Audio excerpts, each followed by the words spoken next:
साल है बच्चे खिडौने बेच 40-50 रुपये बचते हैं एक पीस मगर पर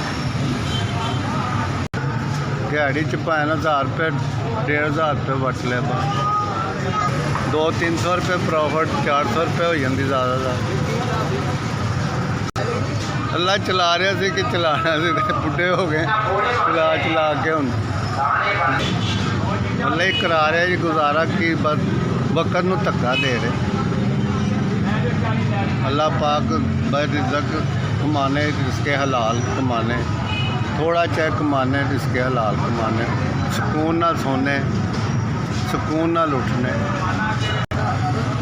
तो बच्चा साथ देंदा थोड़ा बहुत तो कुछ हांडी पक जाती है अल्लाह पाक बेहतर ज़िंदगी गुजारी कोई ऐसी बात नहीं बच्चे ही रोटी कमाने पे अल्लाह पाक गुजारा करा ही रहा अल्लाह का बहुत शुक्र है परवरदिगार गड्डियाँ बहते नहीं पे गड्डियाँ वेचने से पे अल्लाह की ज़ात से शाकर है अल्लाह पाक रोज़ी दे अज मालक ने गरीब बनाया फिर केड़ी गल है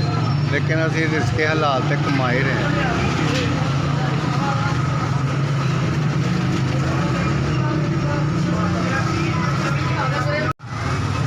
मेरे को मोबाइल ही है 3000 आपने 3000 रुपये दिए जिस शख्स ने भी ये पैसे दिते ने अल्लाह उसकी ज़िंदगी रखे अल्लाह उन्होंने खुशहाल करे अल्लाह उन्होंने दुगना चुगना दे परवरदिगार SPS का जिन्होंने सारा बड़ा ख्याल किया जिन्होंने पैसे पहुँचाए ने अल्लाह पाक उन्होंने ज़िंदगी दे अल्लाह पाक उन्होंने भाग लावे।